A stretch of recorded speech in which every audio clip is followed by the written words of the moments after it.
Hello and welcome to another live edition of the Nittany Dispatch. I am John Sauber, Penn State beat writer at the Center Daily Times. She's Audrey Snyder, covering Penn State for Inside the Lines .substack.com. Audrey, yes, that was a mouthful. Rolls off the tongue, doesn't it? It's already been a long week, and this is not going to slow down. I know, and it's you can kind of feel the excitement building already, right? In town a little bit. There's a bit of a buzz around town. You're seeing like previews already pop up on shows on ESPN and things like that, right? Like people are already talking about this Oregon Penn State game and what it means on Saturday. John, game day is here. Let me be among the first to tell people game day is here, and not just like they're coming here. No, I was driving home from campus about 30 minutes ago and got passed by two of their big 18-wheelers. So they're here. They're in town. They'll start setting up in the lovely rain that we're having here. It's very Eugene-ish weather from what I'm led to believe right now. Yeah, it seems like it's going to be that way all week too. Although I don't want to jinx anything, but there's a reason for optimism, I think, on Saturday. Speaking of Eugene, we will have a guest later on the pod for everyone. Oregon Ducks beat writer Tyson Alger from Lookout Eugene-Springfield joins us. It's a very good interview. I thought his insight was really good on kind of this Ducks team and what you can expect and why, especially Dante Moore is such a difference maker. We'll get to that later, but right now I think we need to start this on the Penn State side of things, right? Talk to James Franklin. As we always do, John. Yes. We do not run our show any differently if it's Villanova or if it's Oregon. Right. We're the same thing. We just, have a guest on sometimes if it is Oregon. But now, we talked to James Franklin on Monday. We talked to Kaytron Hudson, Dani Dennis-Sutton, and Zach Wheatley today, Tuesday morning, for those of you who are listening after the fact or watching after the fact. Speaking of which, if you are listening or watching after the fact, I always forget to do this until it's too late. Don't forget to leave those 5-star ratings and reviews on Apple Podcasts. If you're watching on YouTube, either live or after the fact, hit the thumbs up button down below and hit that subscribe button. That really helps us out. But yeah, we talked to James. We talked to a few players already this week. We'll talk to Drew Allar tomorrow. What is practice Wednesday night? Yes, pretty usual week for us. That you can sort of tell they're bringing out the heavy hitters for the the media availabilities, which is not surprising. It's what happens every year. It makes sense to do it like this. But what is your sense of where this team is at? Given this, I know it's limited. We just talked to a few people. We talked to James, but what's your sense of where this team is at right now and leading up to this game from a confidence standpoint? I think they're as confident as they've been all year, as confident as they should be. James Franklin, and he said this after the Villanova game, and he's been consistent with the message. Tremendous challenge, tremendous opportunity, right? That's how they're looking at this game. And that is a really good way to, I think, frame it because you're not getting a top 5 matchup because Oregon's number 6, so you're getting a number 6 versus number 3. It's huge. The fact that you get this at Beaver Stadium for all of the rage, and rightfully so, about Big Noon and how they've ruined the whiteout and all this, like you're getting your whiteout at night, you're getting it against an elite opponent, and you're getting it in a year in which it feels like now or never, right, for your national title push, or as best of a chance as there's been in our lifetimes. So I think 94, well, mine, say 90, and what I have memory of, and I think that's the interesting dynamic of everything syncs up, and we knew this coming into the season that everything was geared up for this year, and the fact that the whiteout's here and all these things. I think this team is right where it needs to be coming off that idle week. The fact that they were able to rest up, get healthy. James Franklin said they're in a good spot from a health standpoint. And, it seems like, sure, everything's a little more tense this week. I think I sensed it when James walked in the room Monday. It's a little more business, right? A little less small talk, a little more down to business. And that's fine. Everybody understands that this week is different. But we're also behaving that way in some sense too, right? There was less conversation for us afterward. We were all getting braces. John, I'm wearing my glasses. I only wear my glasses when my eyes are really tired and I feel like I can't see, right? So that's what this week just brings out of everybody. Yeah, and I'm on that 4 hours of sleep per night schedule this week, and I think we're all going to be adjusting our sleep schedules a little bit to try and make sure that we're at full go at midnight on Saturday when this game wraps up. And here's the problem with that, right? So I'm usually in bed by 11:30 midnight. Just You couldn't be certainly me. are not, right? That's like that's like you're probably eating lunch at that time or something disgusting. I'm usually working at that point. Well, whatever Working, you're doing watching at late that point, baseball. you're awake, right? Yeah. Yeah, that's the challenge of a game like this where it's like, okay, like you got to write at 12:01, 2. I mean, we'll probably be doing the podcast at 2:30, 3 o'clock in the morning. Which, by the way, for those listening, we will be Mhm. live after the game. Like it's going to be, if you are up at 2:30, boy. whether after a win or loss, and want to, Celebrate, listen or watch- commiserate with us. Yeah. whatever you're looking for at that early Sunday morning hour, about Ugh. I would guess 2:30 or 3, somewhere around there, maybe a little earlier. Turn But on we the will be live post. Yeah, make sure you have the alerts turned on YouTube, and Yes. you will get an alert. And you can hop in and join us and dispatch after dark, John. Who knows, like what I might possibly say at that point. Yeah, I'm concerned more about you than me because, like you said, that I'm usually up at that hour anyway, so it's fine. But I do start to slowly lose it as it gets toward those hours. So our loopy worried post about game myself. shows are our best. Like Yes. that's when we do our best work. Frankly, this might be the best one all year, if you ask me. I think it's got a chance to be up there. But no, I think this. You're right. I think this is businesslike in some sense, and I think. But I also sense today, especially talking to Zachy Wheatley and Dani Dennis-Sutton, that these guys are confident. Dani Dennis-Sutton never lacking for confidence. He has the tweet pinned. He's going to be the best defensive end in college football, and he's pretty close to being right if he's not correct right now. But this is still a massive challenge, right? This is an offense that struggled through 3 games against opponents that they shouldn't have. Had a hard time moving the ball. We talked to Tyson about this later on about like some of the ways that Penn State can take advantage of Oregon's weaknesses. But what I want to talk about early in this game, right? Because I think early in this game, and I wrote about this, I think we're going to publish it Wednesday morning on SunderDaily.com. But this week. Yes, it'll be published this week in my game preview. I think the first few drives are going to be really telling in this game.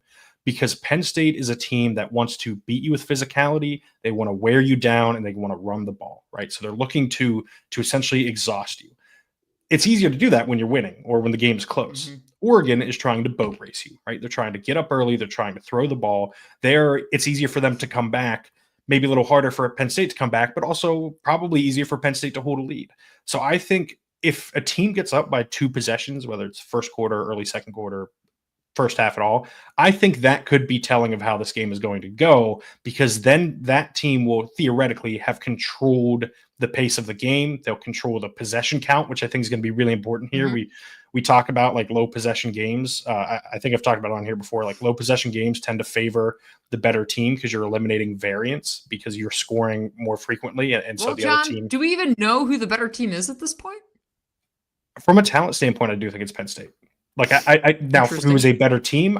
I think that is a better question. But from a talent standpoint, I think Penn State's better, which we'll get into the stakes of all this too. And I'm also doing a story on that, like who is the most on the line Saturday, because I do think that's part of this, right? Like this could be legacy defining for a few people in this program, and I think that start of the game is going to dictate a lot of what we see on Saturday and how it goes. I want to touch on that because I have a mailbag that'll be hitting inboxes first thing Wednesday morning from my Substack. You can subscribe and you'll get all my content delivered straight to the inbox. One of the things that someone asked me in that mailbag, and it's what you just were hitting on there, is this a must win, right? What's at stake? What's the significance of this? And no, Penn State doesn't need to win to make it to the playoff, right? Like we know that with the expanded field, right? I want to ask you real quick. Do you think if they lose to Oregon and Ohio State, they're still safely in? Well, here's where this gets interesting. I don't think they so. Are. The Indiana game now gets really interesting November 8th. Well, that's why I think they're safely in, because if they beat Indiana, if they go 10-2 with losses to Oregon and Ohio State, I think they're still safely in as long as, like I said, they take care of Indiana. Because you still have that resume building win. Now, Indiana still has to play Oregon they're in Eugene, and they're playing Iowa this weekend, then they're in Eugene after that. They've got Maryland on there. They have UCLA on there. I just pulled this up because I was working on it for the mailbag. So again, like to me, that Indiana game now, after seeing what they just did this past weekend to Illinois, that to me becomes this is the game where, I mean, again, Penn State still has to go to Iowa, a game they should win, more talented team. That's a tough place to play. If Drew Allar has a I feel bad, pretty good about that game now, more than I did previously. If he's not playing well, this could be a game where things get a little bit out of hand for him. I don't know. But yeah, I mean, you want to win, obviously. Duh. Let me state the obvious for Saturday. You want to win. Really, the hard hitting stuff you can only get here on the Nittany. Hashtag analysis. Yes. But it also, if you win Saturday, if you're Penn State, you win. It takes some of the heat off of that game Halloween weekend in Columbus, right? Then I think you look at it as all along we were saying you got to split with Ohio State and Oregon, right? And the fact that this game is here, it's your whiteout, it's your signature home game. Like, this is the one you got to win, and the one you have a more realistic shot of winning. Not to say they can't win in Columbus, because we've seen them even years they have no business playing Ohio State close. Yes. They have. So, like, that you do have that close. Familiarity. I feel confident saying that. Yeah. So I think it's now, and this is where James Franklin cannot catch a break in this category, right? Yes. Even if they win Saturday, not a top 5 win because Oregon's number 6. Yes. Right. Like, and so the game is semantics. Yeah. There's someone in the chat who mentioned that too, that is going to be the narrative, that even if they win, he's like, still not a top 5. And I can see that. And it would be very dumb and unfair and like just moving the goalpost. Yeah. This is like, I don't know. Neither of us have an AP pool vote. I'm pretty sure if we both did, we would both have Oregon in the top 5. We both believe they're a top 5 team in the country right now. This is an elite Oregon team, an elite Oregon program that is like getting the kind of cash flow that you need to be at the best, the highest level in college football right now. And they're getting it consistently too. So they're like competing from every aspect right now of college football. But yeah, I think that's what I'm most interested to see, right? If things go poorly Saturday, I don't want to put the cart before the horse. We can have that conversation if it happens, but I don't think like the reaction is not going to be good. And I think it's going to be fair, right? Like, this is a Penn State team that should beat Oregon, I think. And if they don't, there's going to be plenty of frustration, as there should be. But I don't think it's the end of the world, right? Unless it's like, it looks like really bad. So unless they get blown out, then yes, I just don't see that. That's one thing I struggle to see that though. Yeah.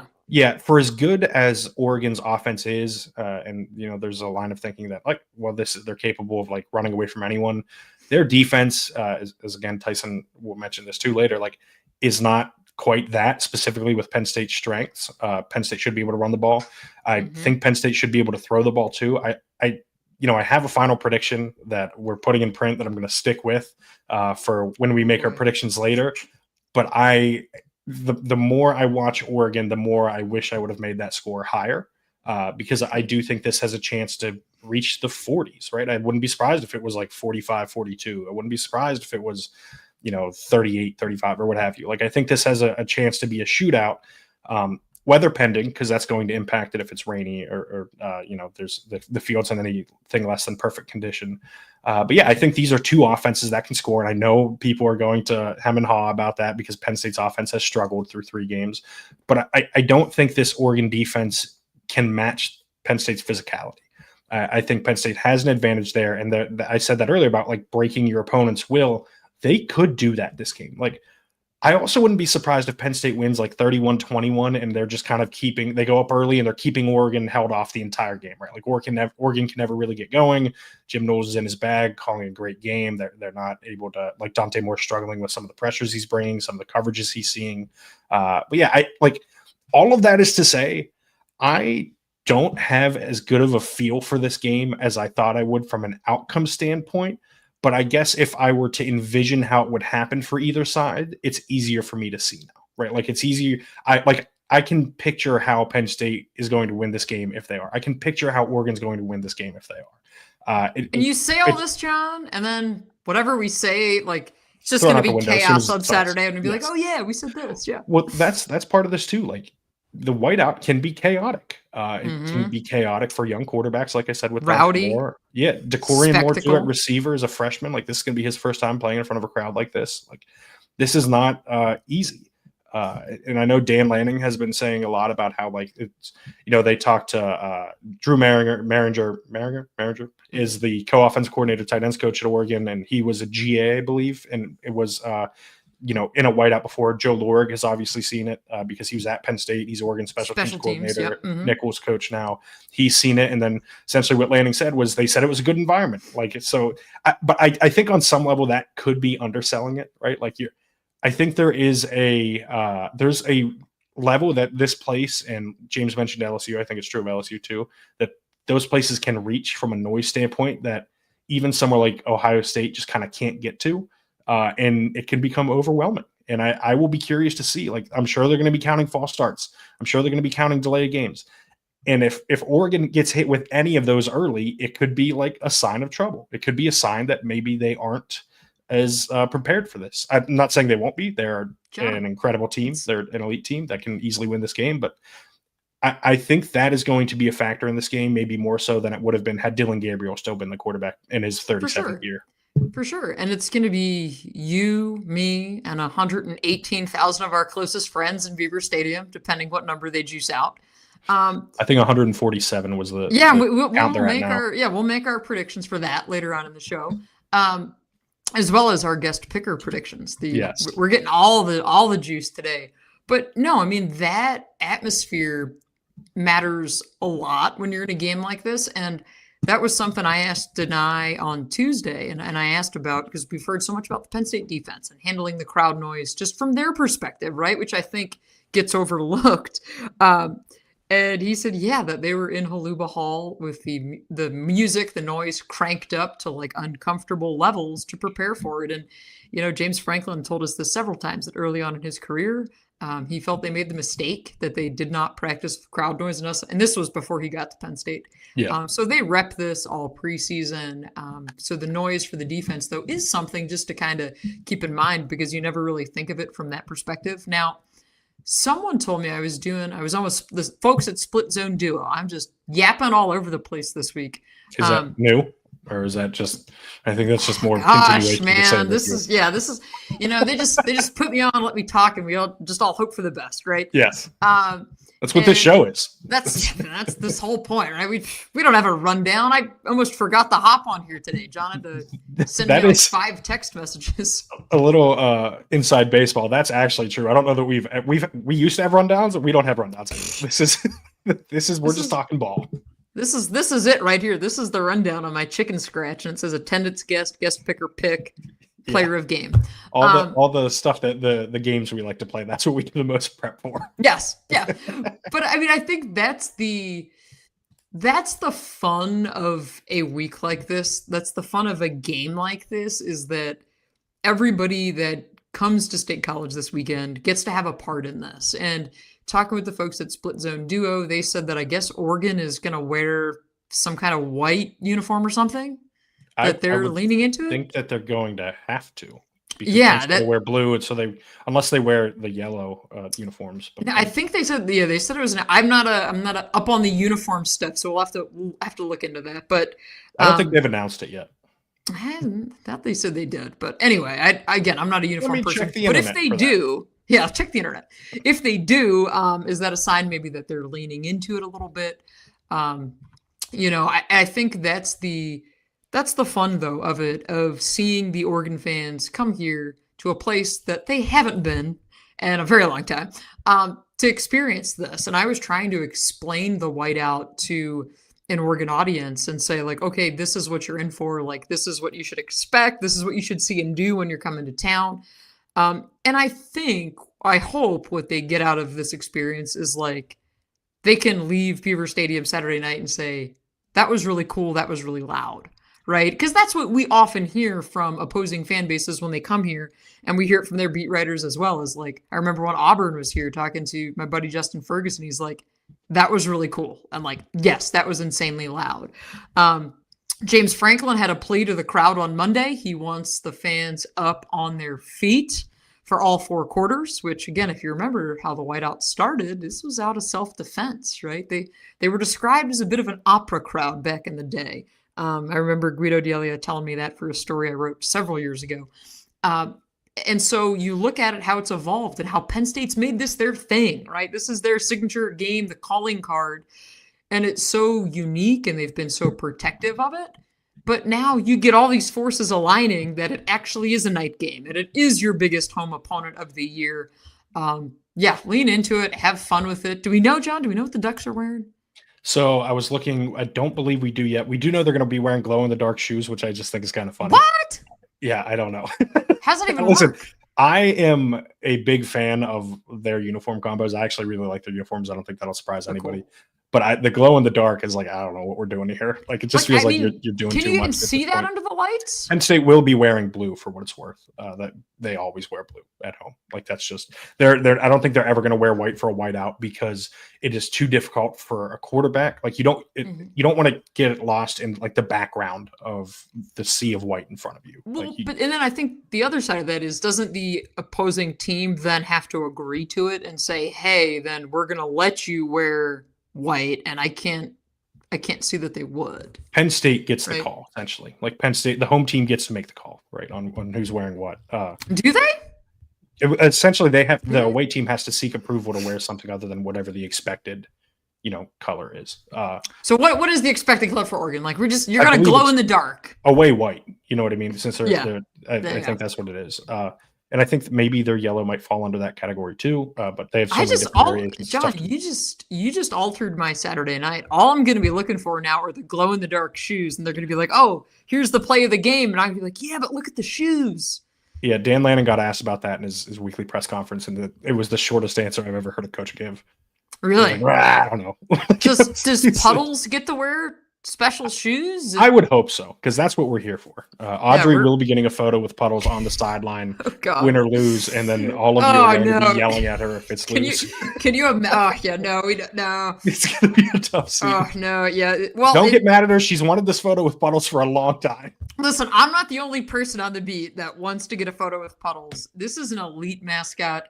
I know Penn State fans, you have every right not to like Puddles. I was begging John to make our show description lock the duck in. He didn't do it because SEO keywords and all that stuff. But I just want you guys to know, big game, Saturday night, lock the duck in.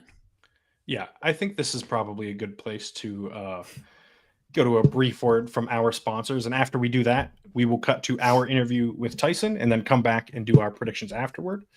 But first, the rivalries, the marching bands, the upsets. Saturdays just got way more fun. College football is back. Think you know the game? Put your knowledge to the test with DraftKings Sportsbook and turn your picks into big payouts. With live betting, rivalry week odds boosts, and more, DraftKings Sportsbook has everything you need to own every Saturday, including a Penn State 3.5-point spread on Saturday, which I believe is what it's currently at. It was at about 3 on some places I've seen. DraftKings says it's 3.5 at last check. So if you want Penn State minus 3.5, DraftKings is a place to get it. And here's something special for first-timers. New DraftKings customers bet $5 and get $300 in bonus bets instantly. Download the DraftKings Sportsbook app and use code DISPATCH. That's code DISPATCH for new customers to get $300 in bonus bets instantly when you bet just $5. In partnership with DraftKings Sportsbook, the crown is yours. Gambling problem, call 1-800-GAMBLER. In New York, call 877-8-HOPE-NY or text HOPE-NY 467-369. In Connecticut, help is available for problem gambling. Call 888-789-7777 or visit ccpg.org. Please play responsibly on behalf of Boot Hill Casino and Resort in Kansas. Fees may apply in Illinois. 21 plus age and eligibility varies by jurisdiction. Void in Ontario. Bonus bets expire 7 days after issuance. For additional terms and responsible gaming resources, see dkng.co/audio. John, we're kind of matching tonight, aren't we? We are. I can't. The logo is not as visible on this. Yeah, it's right here for me. I mirror my camera. I don't know if you're just learning that. No. Let's tell us about also the hat for what it's worth. I don't know if this hat's available. I can see that now if you lean forward. Yeah, this is from our friends over at Roback. New customers can use code TND20 to save 20% off your purchase over at Roback. That's code TND20, as in the Nittany Dispatch 20. As you can tell, John and I decked out in Roback, very comfortable, looks nice, wears extremely well. I got stuck in the rain this afternoon over on campus. It was fine. Held up just as I'd expect my Roback apparel to do so. All right, let's get to our interview with Tyson. Let's get to our guest here, Tyson Alger from Lookout, Eugene-Springfield, covering the Oregon Ducks. Tyson, how you doing? I'm doing good. I'm excited for this football game. I don't know about you guys, but people are kind of excited out here. Yeah, Big game? I'm curious. Big game this weekend? Yeah. It was when I was going through like my preseason rankings of exciting games. Like it was obviously like Oklahoma State and Montana State up here, and like Penn State's just narrowly misses that top two. Well, and that's what I'm wondering. What the point is now that we've covered Penn State, Villanova. I just don't know what the rest of the year is going to look like. So obviously, covering Oregon, you've seen some big games in your day. What is the biggest, the loudest, the most raucous environment that you've seen? And have you seen a whiteout before? I have not seen a whiteout before. I'm very excited to see one of those. I loved being in the Pac-12. It's a incredible lifestyle to be a sports writer in the Pac-12 because you get to go to your beach cities, you get to go to the Bay Area, you get to go to the mountains. It was wonderful, and I did like the football, but there wasn't, in my 12 years on the beat, there wasn't really any specific, maybe other than a couple of years at Washington where you'd get into a road environment where you're just like, this is comparable to what they have at Oregon.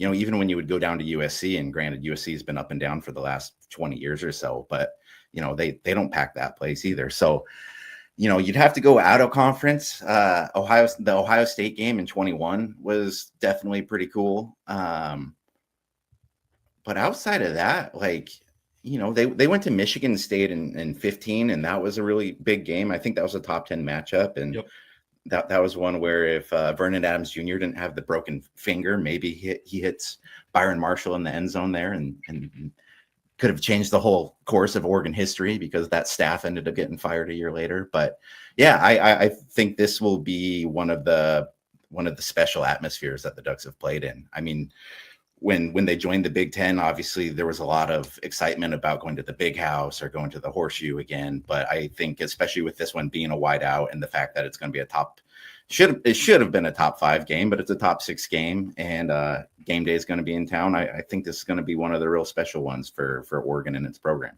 Before I go on a diatribe about it, I do think it's very funny that game day is going to be at this game and big noon kickoff is going to be at USC, Illinois with this slate of games this week. I'm not sure exactly what they saw on that, but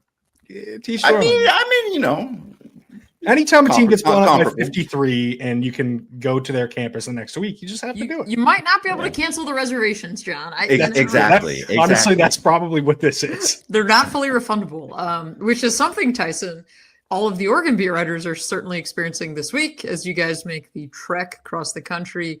I think you are going to love this place just from the sheer football perspective, right? Because I think the average fan, because we hear this a lot, I'm sure you do too. They say, oh, what do you like about this campus? Or go to this restaurant, that restaurant. And the life of a beat writer, we're not typically staying anywhere near these campuses, right? You're parachuting in day of the game, checking out the stadium. Maybe you get to walk through the tailgate lots, getting in, getting out, writing a story, bleary-eyed, getting on a flight the next day.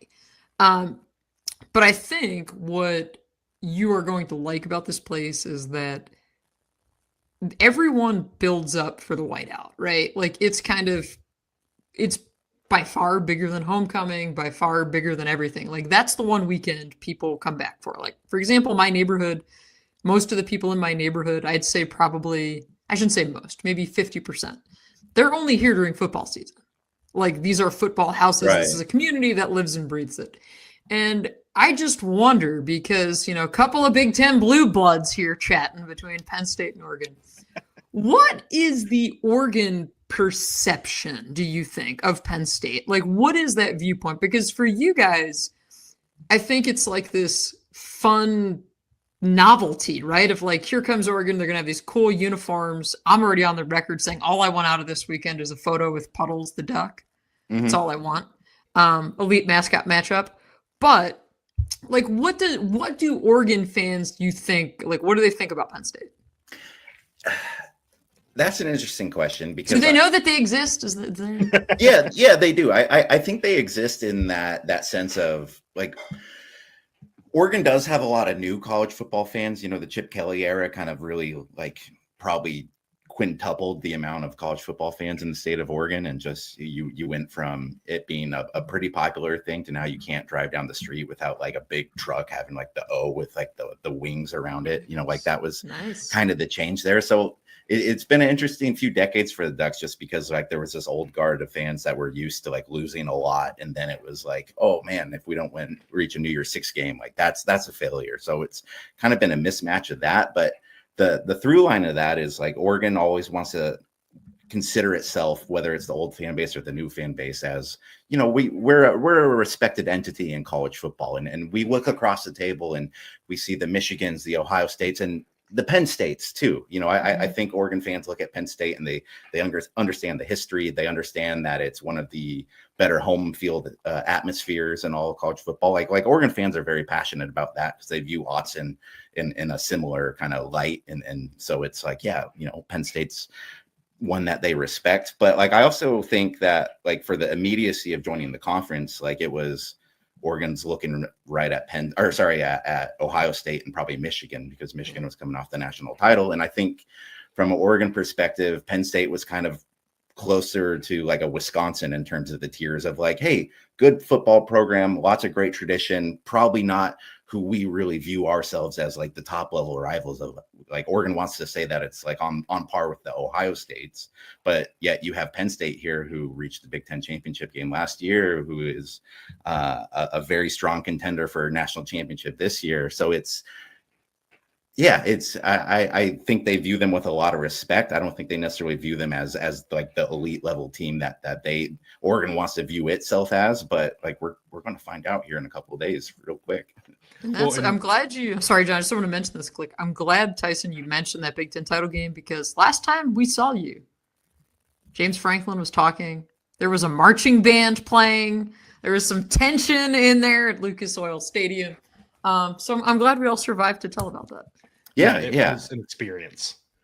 Yeah, I'm not great at like logistics and like project management, but I think in the future maybe I wouldn't put the coach's post game presser like right in the walkway outside of the stadium, like maybe a little bit of buffer. Yeah, probably not. We're all new at this. It's right. It's not like first year with 18 teams. I mean, that's surely what caused it. There's the expansion. They just didn't know what to do with those extra 4 teams. But no, I'm glad you mentioned the game, because I do want to get into some of the analysis of this and what this Oregon team looks like this year. You've covered a lot of great, fun Oregon quarterbacks in your time on the beat. Now, you mentioned Vernon Adams earlier. I was in college when Vernon Adams was so there. Fun. I loved Vernon Adams. Loved him at Eastern Washington. Loved him at Oregon. He was one of my favorite players in college football. He's tearing up the CFL right now too. Dakota Prukop's his quarterback coach. You got 2 Oregon transfers year to year working under the same common goal to win love it. What's the CFL title? Is it the Grey Cup? Yeah. There we go. Yeah, there we go. I was going to say, I'm not proud that I know that he was in the CFL, but I really did like Vernon Adams Jr. a lot. But he is one of those many quarterbacks that have been very good. Dylan Gabriel was like that last year. Although listeners of our podcast will know that I was not the biggest Dylan Gabriel guy on the planet. I do think Dante Moore has kind of allowed this offense to take another step forward and is opening more doors in that way, less point guardy, more creator, if that makes sense. How has Dante Moore elevated this offense? And do you see it as one that has a higher ceiling than last year's offense because of Moore? It's pretty crazy. We've been spoiled here the last 3 years because we got two years of Bo Nix. We got 1 year of Dylan Gabriel, and it's crazy to sit here after Gabriel was third in the Heisman voting and completed 76% of his passes, and basically was like on par with what he had done throughout his career. And yet I sit here and I think Oregon's better at quarterback this year than they were last year. Like Dante Moore, he came in with like a pretty big pedigree. He was 5-star quarterback. He had originally committed to Oregon. He goes to UCLA. He comes back to Oregon. He sits for a year in an era where nobody sits anymore. There was a lot of pressure on this kid and there's a lot of expectation, but one, the way the ball comes out of his hands is unlike anything that I've seen probably since Herbert at Oregon, and it's more fluid than Herbert was at Oregon. I mean, Herbert had a rocket, but like sometimes it was like you had to like load the rocket launcher before you could get it. And Moore is just incredibly slick, and just his physical talent's there. But what's and that's just allowed the fact that there were probably 6 or 7 balls that I remember last year where Gabriel's got a guy wide open downfield. He throws it. Receiver has to slow down, wait for it. Dante Moore hasn't underthrown a single guy this year, and he's not going to underthrow a single guy unless it's DeCorian Moore, who's afterburners, and he's way downfield. But what I've been most impressed with Moore, just considering the talent that he has and considering that he's been essentially waiting 2 years to show off that talent, he's played really smart football the first 4 weeks of the season. And I know he hasn't seen like a great defense yet, but the amount of times where it looks like it's like a 50-50 situation where you could either force the throw or you could kind of take it and run, he's more often than not taking it and run or throwing it away. Or, he has one pick this year in the Northwestern game. I think it was kind of a heat check throw a little bit against the wind. Like, you're up by 34, like, why not let it rip? But outside of that, you just haven't really seen kind of like the massive drawbacks that held him back at UCLA, where he was pretty turnover prone when he was a true freshman. So I think being able to kind of like slide in a guy there who was a talent upgrade to Gabriel, but then also to not necessarily have, so far anyways, kind of like the mental speed bumps that you kind of get in a developing young quarterback. I think that's really given Oregon a substantial offensive weapon, especially when you consider some of the guys he has to throw to, whether it be Torian Moore, who I talked about earlier, or that dude who you guys saw hurdle a dude last year in Kenyon Sadiq. He's pretty good. Yeah, I think you'd be hard pressed to blame anyone who's been at UCLA for the last, say, 5 years for any flaws in their development at this point. Right. So it's interesting, Tyson, to hear you say that Dante Moore just lets it rip, because that's been the big storyline around Penn State, and that James Franklin earlier this year said Drew Allar just needs to stop thinking and let it rip. And so that's kind of, where Penn State's coming into this thing, is you say, okay, like, the fan concern around here is with the Penn State offense. And what's Drew Allar going to look like? Can this offense come out? Can they start fast? It sounds to me like, parsing through what you're saying, do you have any pause, any concern with Dante Moore coming into a loud environment like this, a defense that's really good under Jim Knowles? Like, it seems like you're pretty confident in him and the weapons around him. Am I reading that correctly? I'm as confident as you can be based on what we've been able to see. For sure. Yeah. If he had a couple just like forced throws or bad picks other than that one, I think I'd have a little bit more cause for concern. And that's not to say he's not going to be affected. I mean, he's a 20-year-old kid going in and playing against that type of environment. We just haven't seen him have to play with that sort of pressure on his shoulders yet. But if you're looking for kind of like the check marks that he's needed to check off as he's gone through his progression, I'm very happy with what I've seen from him so far. And I think one of the biggest things is that Jim Knowles is the exact kind of defensive coordinator that can really mess with a young quarterback, right? Because it is a lot of disguising, a lot of bringing pressure from places you don't expect, a lot of stunts, all those sorts of things to essentially get in the head of a quarterback like that. And so with someone like Moore, how have you seen him handle specifically pressure this year, right? Like when he's under pressure, is this a situation? I know you mentioned earlier that he will, throw it away or take off if he has to. Has he been under pressure much? Like, is it just something they haven't had to do? Because Oklahoma State, I mean, as we all saw, is clearly a juggernaut that no one wants to face. But they outside of that, the defenses haven't, like you said, been that great. He got sacked last week against Oregon State for the first time this year. So he hasn't been under pressure a whole lot, which is a pretty drastic change from when Oregon got off to its start last year, where it barely beat Idaho, and then it just kind of slid past Boise State. I think Dylan Gabriel was sacked 8 times in those games. And so that's been a real nice positive for the Ducks. Not only, you don't want to give up that yardage, but as you're kind of bringing a young quarterback in and trying to get like that positive reinforcement, like he just hasn't really had to be under a whole lot of duress as he's gone through these first 4 games. He's not the fastest quarterback in the world, but like he's athletic enough to be able to run and make some plays. He did pick up a fourth down on a relatively, like, I think it was like a 3rd and 6 or 3rd and 7 last game, where he was under pressure from his left. He rolled out to his right, took it in out of bounds. But he's pretty smart with all those plays. He when he does run, he hasn't taken on any excessive contact. Like, he's not a guy going back and thinking to that Ohio State game, where the Ducks played at the Horseshoe in 21. That's when Anthony Brown was quarterback, and they were just using him as essentially like a battering ram back there. Like, hey, like, just go run, go find an edge and put a shoulder into somebody. Like, that's not what you're going to see with Moore, mainly because you don't want to hurt Moore either. But we'll see. Like, again, Oregon State, probably not the best pass rush in the country. Oklahoma State, probably not the best pass rush in the country.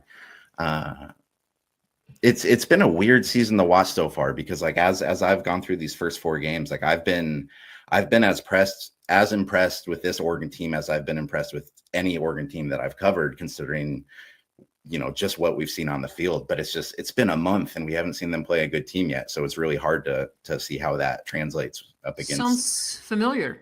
Yeah. And listen, I was going to say that at least Oklahoma State's better than FIU and Nevada, but I don't know, man. I did watch them play Tulsa last week, so that was one of the craziest games I've ever seen. Just from a base level expectation, we saw an FCS team the week before. We saw Oregon put 59 on them, and our whole talking points were like, well, Oklahoma State's not one of the better teams in the country, but it is a Power 4 team. It's a step up. And but Oregon could have scored 100 on them. Like they called the dog, like they scored 21 points in 50 seconds to end the third quarter, and then they just stopped in the fourth. It was crazy. It was crazy. Yeah, it was one of those games where we were in the press box. I can't remember who Penn State was playing that week, but I just looked up at the score. I'm like, cupcake. That's got to be wrong. Like, there is no way that's the score of that game. And for what it's worth, I do think Montana State could beat Oklahoma State right now. Although I think the three of us would have a shot if we went 3-11 against Oklahoma State right now. I don't think so. As a Montana grad, I won't give Montana State that much credit, but they put up a decent fight. Yeah. That's when I was trying to parse through this earlier today, looking at, okay, what's maybe a flaw with Oregon? Like, can I find a flaw with the Ducks? Because who knows what they'll wear here Saturday? I don't know. Probably wear like 12 uniform combos. Penn State fans will have a stroke as they wear their basic uniforms. We'll get that whole thing. But my thought, Tyson, was I'm not so sure. And again, I can be wrong. That's most of the time the listeners will tell you. No. Not you, Audrey. But I think Penn State, this is why, John, I asked James Franklin about running back Kaytron Allen today. I think Penn State might have a shot running the ball against these guys. Am I reading that correctly, Tyson? Is that maybe a flaw with this defense or a weakness that the ill-informed semi-expert might be finding? I don't want to come on this podcast and identify what may be a weakness in the Oregon Ducks. James Franklin might listen. That's right. He might be listening, and it's not like Penn State almost rushed for 300 yards against the Ducks in the Big Ten championship game last year, and really kind of exposed something that might happen to them like a month later in the Rose Bowl when you're playing in Ohio State. I think that's the biggest question for Oregon coming into this game is, can they stop that run? They haven't played a ton of running backs this year, but if you go back to the Northwestern game a couple weeks ago, Northwestern was able to string together some pretty successful drives until they started to step on a whole bunch of rakes inside of Oregon's zone. It was just like every time they get across the 50, they just some sort of self-destruction. In this Oregon State game, Oregon State took its second drive of the game. I think it was like 13 plays, 68 yards, really able to kind of control the football for an extended period of time in a game where they otherwise hadn't. The Ducks reloaded up the middle. They have Amari Washington, who's their nose tackle, who's like this just monster of an athlete, but we've seen him miss a couple tackles. They brought in Bear Alexander from USC, who's like a very high potential, like, can he put it together sort of a guy, and we haven't quite seen that quite yet. And they have some pretty decent interior linebackers, but it's just, if there's been one issue so far this year, and by the way, I'm like saying issue, they allowed 78 rushing yards last week to Oregon State, and I think 25 of those came after the half. So it's like, it's not a huge issue yet, but after seeing the way that Oregon, presented itself against quality teams like that towards the end of last year, and if there's one flaw that we've seen this year, it's just been like when teams have been able to be successful against them in the very few times that they have this year, it has been on the ground and kind of up the middle. And that's the one thing that, I'm, as everyone who listens to the spot knows, I'm a dork, watch a lot of all 22. It seems like that Oregon front and that Oregon middle is gigantic, and they just don't play like it, right? Like it feels like they're a little too easy to push around, especially something like you mentioned, Bear Alexander and Washington, Amari Washington. Like, those guys are huge, and they just don't make enough plays on the ball for being that size against, as you said, competition that's sort of not up to snuff. And you're talking about a Penn State interior offensive line that might be one of the best in the country. when things are going good specifically. Venga Ioane specifically is I would say one of the top guards in the country right now. From out west, right? Yes, from out west. Originally a Washington commit. But what do you attribute those running game struggles to, right? Is it just that they're missing tackles? Is it something schematically, or is it just flat out like you're seeing these little bits and pieces that are making you think, oh, this maybe it's not an issue now, like you said, but maybe if they play a Penn State, Ohio State, or whoever in the postseason, this could rear its head then?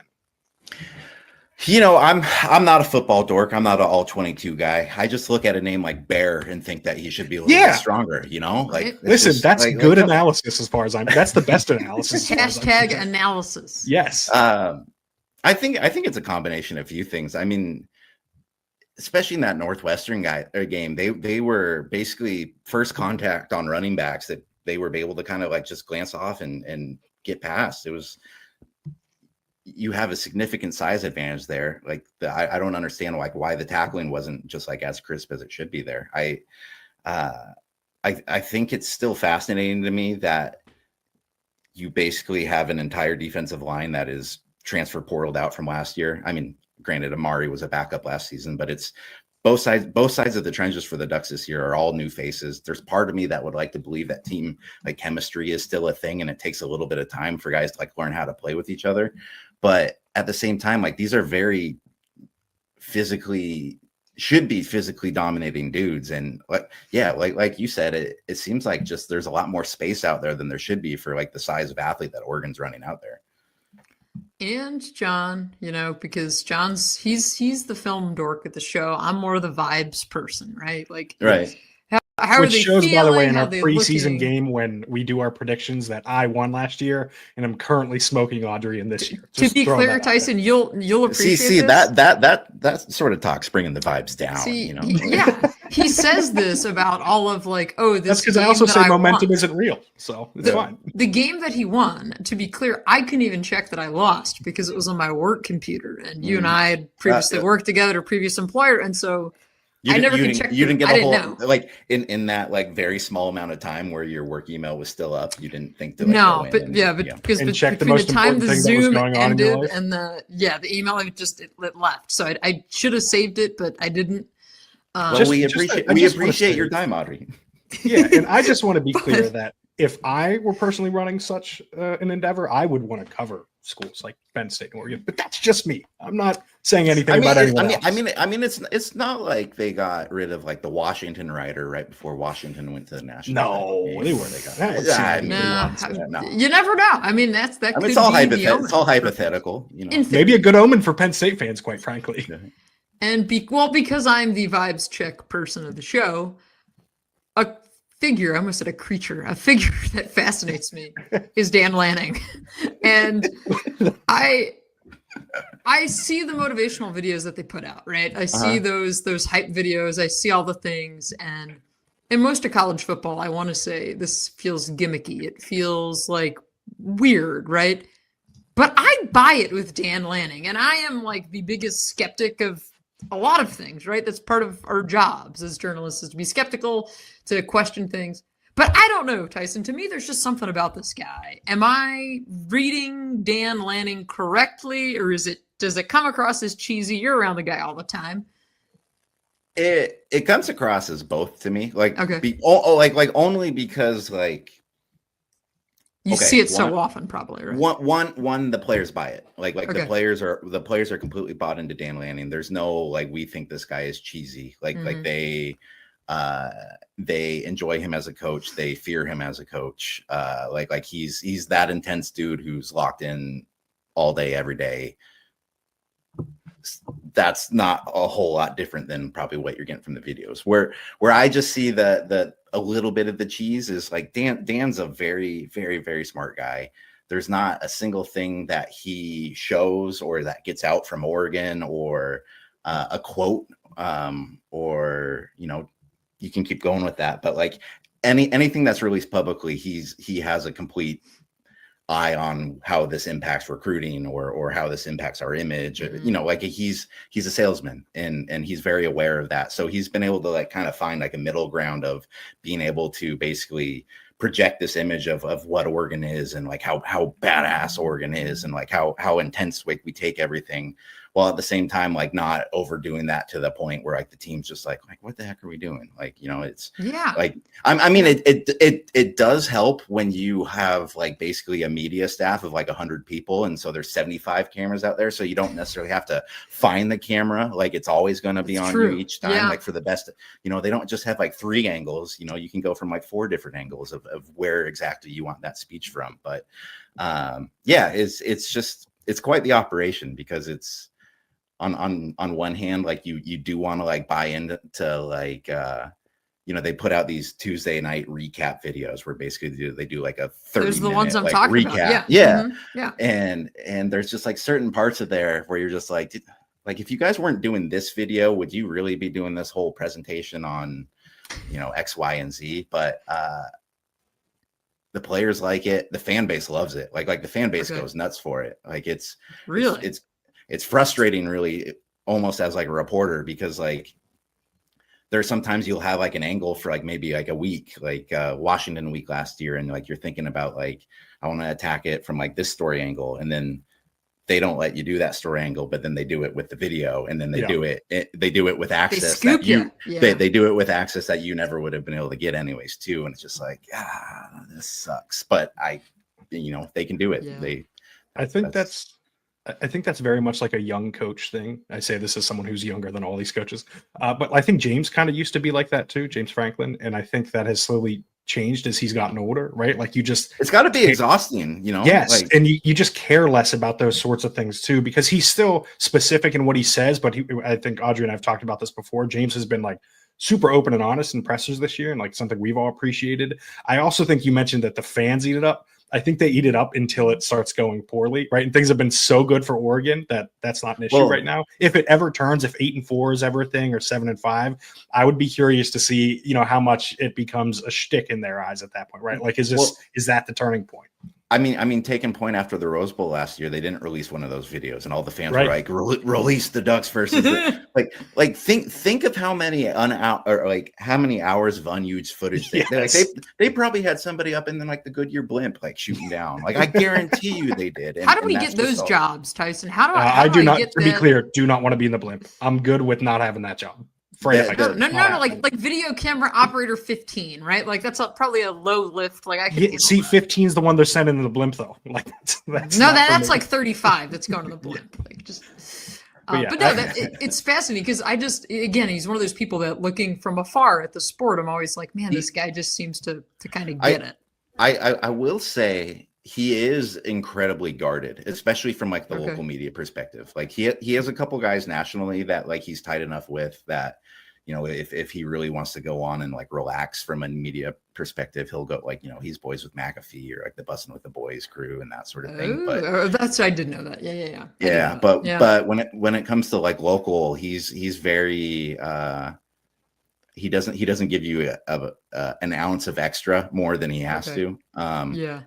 And like, he's never like, he's not like necessarily like a jerk about it, but like, he's also just like you ask him personal questions, he'll give you a 1-word answer. You ask him football questions, he'll give you a 2-word answer. It's kind of a tough cookie to crack. And I wonder, a lot of that is the fact that he kind of came out of like the Kirby Saban kind of development area. But I wonder, I'm curious if they're ever able to actually win a national title, if like some of that will subside a little bit and you're actually able to just kind of be comfortable in like in your skin and like who you are as a coach, because there is a considerable amount of pressure on this dude. I mean, the whole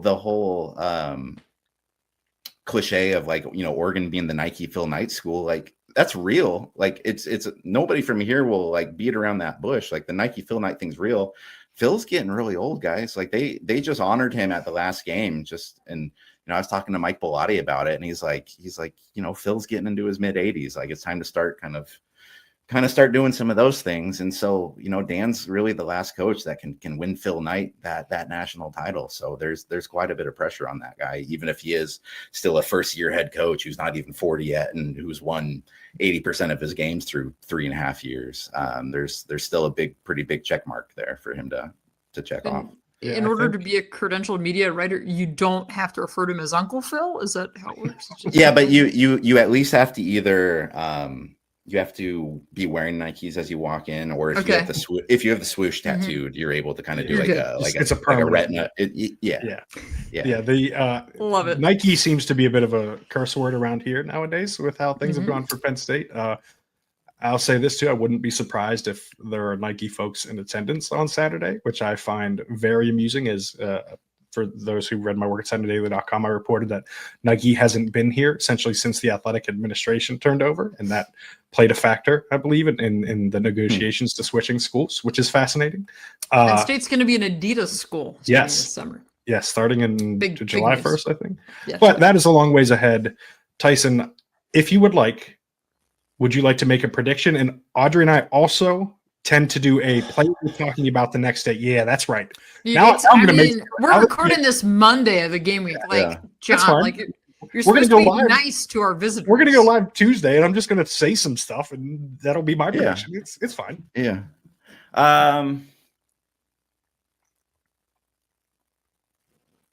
We're going to go 30. No. That's too many. We're going to go. I did the same thing, by the way, when I did my prediction in writing that I've already written. We're going to go a little 31-28 Ducks. Okay. And actually, I will say before the season started, I predicted that Penn State would win this game, mainly just because I thought that a lot of the new contributors for Oregon wouldn't look this good this early.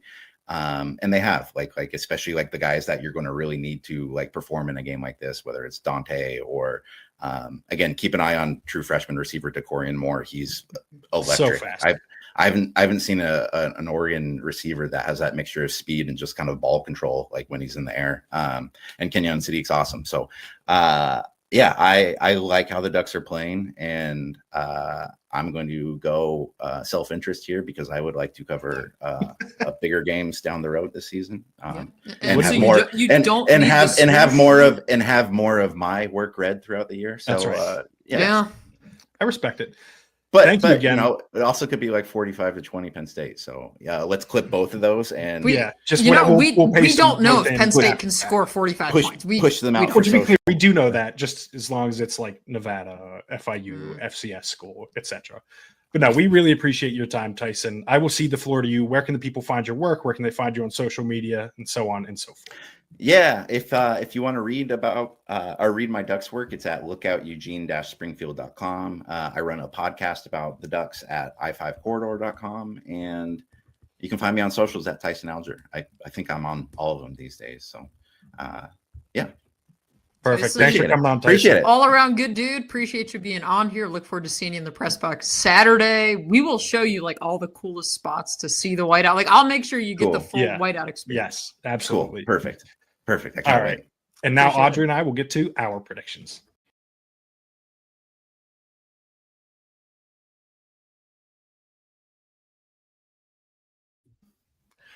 I was muted because we are back. As I worked through the logistics of going away from that interview. Thank you again to Tyson for joining us. That was a lot of fun. Very insightful. Was obviously covered this Oregon team for a long time. As I said there are a lot of Oregon quarterbacks that I very much enjoyed, and I think Dante Moore is going to be one of the better ones that we've seen. But let's get into our predictions, as I slowly tossed it to myself there to do that now. Love it. Do you want to start or do you want me to start? And so here's the thing. We're going to predict what we always do. We're going to predict the game score, a player we're talking about the day after. I will get very specific with my prediction, as I always do. Like I nailed that Chaz Coleman strip sack in return. Was that the week that you weren't on the show? I know. It was in writing. It's fine. It still counts. And then we're going to also predict the attendance, which is going to be the funniest thing we do. And there was something. Oh, the guest picker for College Game Day. Yes. You want me to go first, Audrey? And what do you want to predict first? Well, let's do guest pickers first, because I spent our little break there doing some research.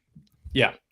So I think you got to remember, right? The ESPN ties, the ABC family, the Disney family. So I think we've got a few people that obviously aligned there, right, with Game Day.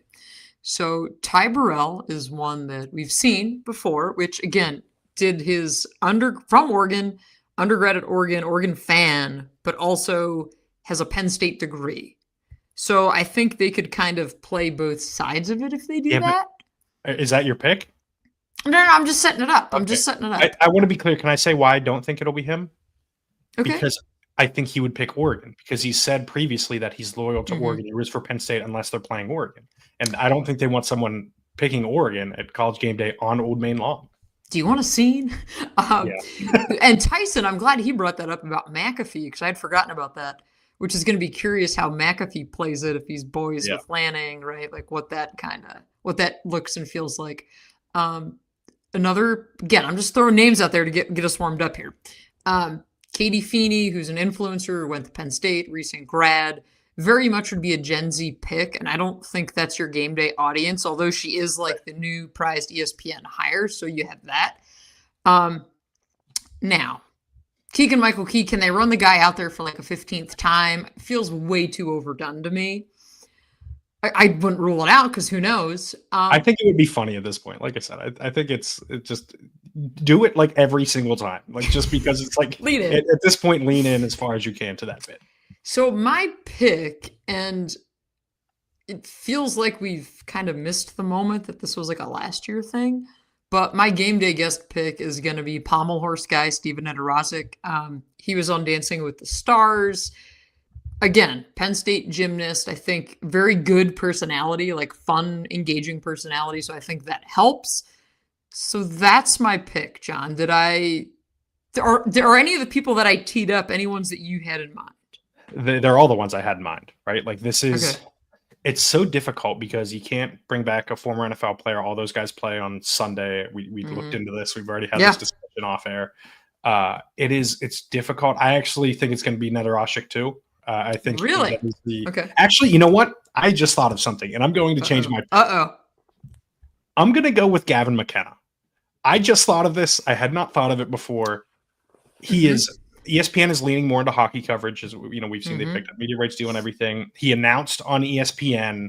This is obviously a massive thing for college hockey. It's a massive thing for Penn State to have Gavin McKenna. I'm proud of myself for thinking of that off the cuff just now because I hadn't. No, you're not the only one that's out there. Okay. People are pretty. I hadn't considered it before, but I'm going to go with Gavin McKenna because I feel like it's kind of easy too because he's here, and it's frankly he might be the most famous like non-football player alum right now. Like I can't think of anyone off the top of my head. Like I think it's a good pick, and I think like they could do that. I think the points you make with the ESPN ties make a lot of sense. That would be like his first public media session in State College on game day. Like that would be pretty cool. Yeah, no, I think that's what I'll go with. Do you have an attendance number? Or do you want me to give you one? I do. So John, here's how I spent that pre-recorded break. Broke out the media guide and was doing some. I've got the top 10 up too, or the top 15 attendance numbers up. Shout out to Wikipedia for that. So the one this year that they juiced up a couple weeks ago, what was that number? It's too high. I don't remember what it was. I remember it's like 109,000, I think. Something like that. So the top 10 Beaver Stadium crowd, the number one crowd was November of 2024. So last year against Ohio State. That First was time over 111,000. That was 111,030. So my guess, John, is that they're just going to keep jacking the numbers up, and that the attendance Saturday this record's getting broken. 112,904. 111,904. Like the press box announcer says, your Beaver Stadium attendance for today is 112,904. That's what I know what you did there. What did I do? I can see exactly what 904. That's my birthday. Yeah, right. Yeah, that's what that is. It is. That's very well done because I'm actually going to go with 111,408. For the attendance on Saturday. But remember, you and I count on that. So, like, yes, could be, correct. Yeah. I don't think they're going to go too far over. I think 111,000 range is good. I really did want to go with one more, but you already sold that bit, and I don't want to take that from you. But 111,408. I think they're going to, like I said, go over a little bit the number from last year. They do have those temporary seats. That number is going to get broken when construction's actually done. I would expect this to get broken every year, just because they're probably going to leave those temporary seats in there. I wouldn't be surprised if that were the case. They're at least looking into it. But yeah, I think this is whatever the number is. It's going to be. We're going to be skeptical. I'll put it that way. That being said, that place is going to be packed. It's going to be loud. It's going to be noisy. That's not saying anything about the fans. It's just saying about the exact how they calculate these numbers and where they pull them from. But let's get to the actual game. I can go first for my score. Then you go with your score, your player, and then I'll come back with my player to close it out since I have my specific prediction. I had a really hard time with this. I predicted Penn State to win in the preseason, and I saw a golden opportunity to play both sides here and be right no matter what. If I pick Oregon now, I could just claim that I should have trusted my gut, or if if Penn State wins, or that I was right to change my mind if Oregon wins. But instead, I'm going to stick with my pick. I picked Penn State to win this game 28-27. I kind of wish I would have gone a little higher for the score, but I do think there's a chance that Penn State can kill the number of possessions in this game to make it a little bit difficult to get to that high level scoring, especially if neither team's really turning the ball over. But I'm going 28-27. I believe that's over the over-under number, which is 51.5, 52.5, something like that. And it is Oregon covering because that spread is 3.5. So I do think this is going to be a really close game, though. So you and I are not too far off here. I, like you in the preseason, picked Penn State. I felt pretty good about it at the time. And as the season has unfolded, I haven't felt particularly great about it. But the one thing I have been consistent on this show is that I'm not a flip-flopper and that I feel convinced in my – it's just like you can't just hedge and say, okay, I'm going to do this. I mean, sure you can, but that's not how we operate here. We're a place of business at the Nittany Dispatch, and we stand on our predictions. That's right. So you and I, we're close because I've got Penn State winning the game 30-27. Okay. So I'm not going as high. And again, I mean, I wouldn't be shocked if we see a higher scoring game than that. But the Penn State defense is really good. Maybe that's how this offense gets to 30 with maybe there's a special teams play that we're talking about with some of the juice that they have in the return game. But yeah, I've got Penn State 30, Oregon 27. And who are we talking about on Sunday? Oh, player we're talking about on Sunday. Very early in the morning, live on the show. Again, we will be live Sunday morning at like 2 a.m. or 3 a.m. or whatever. Player we're talking about when we are bleary-eyed Saturday night, Sunday morning. I'm being consistent with this one. I'm going with Kaytron Allen because I said with Tyson, I think that's the path to victory. This is the guy who's looked like your best running back. James Franklin hit on it this week that this is the first time that Kaytron had been healthy all offseason, and we're seeing that now. Looks more explosive than he ever has, looks quicker than he ever has. So I think the guy that we will be talking about after the Penn State win is Kaytron Allen. So as always, I went hyper specific here. I do like that pick. Had I gone with an offensive player, I was going to go with Kaytron because I just think he's got to be their best offensive player on Saturday night. Did you pick AJ Harris? No, I didn't. Okay. I'm saving for that for Ohio State week. That's a prediction I got to stick to because I was very specific about that one. I'm going with Dani Dennis-Sutton. I think he's been Penn State's best player. And I think he is their best player. And I think he's the best defensive end in college football. And I think he's going to show up. And he's the kind of guy that shows up in environments like this when the lights are the brightest. He plays at his best. He does not shy away from the spotlight. And to go to the hyper specificity of it, I'll say he gets 1.5 sacks, of Dante Moore, including that half sack being a split sack with Zane Durant on 4th down to end the game in Oregon having the ball in their own territory with 47 seconds left on the clock. They get the sack. Drew Allar goes out on the field, kneels twice, game's over. Penn State. Now, John, okay, because clearly this is when you don't sleep at night, you're thinking of these hyper specifics. No, I don't. I really, really don't. Again, this is a very interesting subject. Do we see a field storming despite Penn State 3, Oregon 6? I mean, we know Beaver Stadium security, they are on it. They will be out there lining it if this thing even gets close to this kind of scenario. Do we see a field storming? I'm usually pretty storm the field if you want. You know what I mean? I don't cares. You know what I mean? It's one of those things. Oh, I'm not playing fun. Field storming. Yeah, no, I know. I'm saying that being said, it would feel strange to me if there was a field storming here, just because they're a 3.5-point favorite.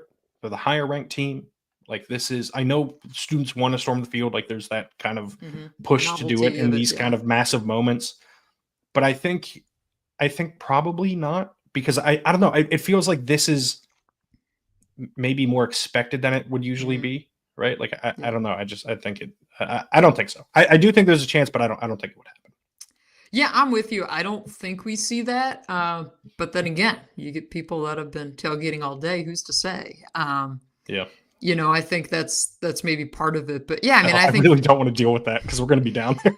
Hey, if you're there, maybe I got business cards printed now. Maybe I just hand out business cards. Toss them on the turf. People come to Inside the Lions. Yeah. Not the turf, the grass. Yeah. No, I mean, I think we're both aligned in that it's going to be super fun. It's going to be intense. Penn State fans are going to be on the edge of their seats, although James Franklin wants them standing. But if they're at home, they're on the edge of their seats. This is a game that people have waited a year for, right? Like this is ever since last year. I think that includes us too, by the way. Like this is, like we've all had our eyes toward this matchup. Like this is when we're going to know what this team is. And I wouldn't be surprised. My expectation is Saturday night. However, we're talking about this team, that there's a decent chance it's not at an extreme, but heavily tilted in one direction. Either they're in trouble or they can win a national title. And I don't know, like it feels like a pretty defining game for the season, even more so than Ohio State, because they're favored, because they're at home, because Oregon's an elite team. Like Ohio State, they can lose that game and we'll all just feel like, okay, like that's sure. Ohio State's elite. They had seen that before. Yeah. Like this is kind of the one to me. This is not to I don't think you can overhype this game, quite frankly. It's going to be the best game in college football this weekend. And it has the chance to be one of the best of the years. Yeah. Yep. Yes. And I think it means so much. And that's why, like I said, I'm doing that story on who has the most at stake. Spoiler alert, James Franklin's going to be in there. There's a lot at stake this weekend. There is a lot. And it's not just, can they win the national title this year? It's legacies. It's how are these people viewed in the broader picture. And I think like in 5 days, we're just going to know. Like we're going to know everything that we need to know about this team. And frankly, if we come away with more questions than answers, I think that's probably a bad thing for Penn State. For sure. And John, however, whatever happens Saturday night, you and I will still be here on the Nittany Dispatch. The rest of the season, we will be hopping on flights next week and heading across the country to see UCLA, which, boy, if that doesn't feel like a letdown of a game after something like this. But, that's the job. That's how you do it. That's how you cover a team. I'm happy to be here doing it. Yeah, there's a stretch coming too where there will be some real good football. 3 and 4 weeks of Iowa bye week, Ohio State, Indiana. That if Saturday goes good or bad, like that is the stretch, right? Like either everything goes well Saturday and that's the stretch that sets up an undefeated run, or everything goes poorly Saturday and all of a sudden they cannot afford a misstep in that stretch. So. They're going to put themselves on the brink of something Saturday. We're just going to find out what it is. Saturday, it's coming, and we will be entertained because the whiteout always does that to us. I'll be tweeting out, Xing out, putting on Blue Sky some social media posts. As always, my gut reactions will hit inboxes shortly after the game ends. Again, depending if it's a blowout, you might get them a little earlier. If it's really tight, then we'll be banking on the Beaver Stadium Wi-Fi because you and I will be down on the field the last few minutes. Capturing the scene down there one way or the other. But I look forward, John, to reconvening when this town is just bursting with people and figuring out what in the world Penn State football is this year. Yeah, and I will say, I know we're an hour and 13 minutes into this podcast, but this is the kind of week that warrants this length of podcast. This episode, recording this while being live right now, like I am now, like I'm starting to feel juiced up for the game, right? Like it's starting to feel more real. Like it's getting closer. I'm excited for it. I can't wait to cover it. I know you feel the same way. We'll be live, like we said, after the game, win or lose, probably around 2 or 3 is my guess. Don't hold us to those exact times, but follow us on social media to see when that'll be. You can find me on Twitter at John Sauber, on Blue Sky if you search John Sauber. You can find Audrey on Twitter if you search Aud Snyder 4, and you can find her on Blue Sky if you search Audrey Snyder. You can find all of Audrey's writing at InsideTheLines.substack.com, where you should absolutely subscribe to read her work. I, for one, do that because she does excellent work and is well worth the cost of admission there. You can find all of my writing at CenterDaily.com. Don't make me do that ever again. You can find all of my writing at CenterDaily.com, where you can subscribe as well. I would greatly appreciate that, especially if you're in the area. There's a lot of local coverage too. That's our newsroom does a really good job, does a lot of hard work, and it shows off on the site. But until 2 a.m. or 3 a.m. or 4 a.m. on Saturday. Subscribe to the channel to get those alerts on YouTube. Yes, thumbs up, subscribe down below. We will see you in about 5.5 days. Thank you for tuning in. Have a great day.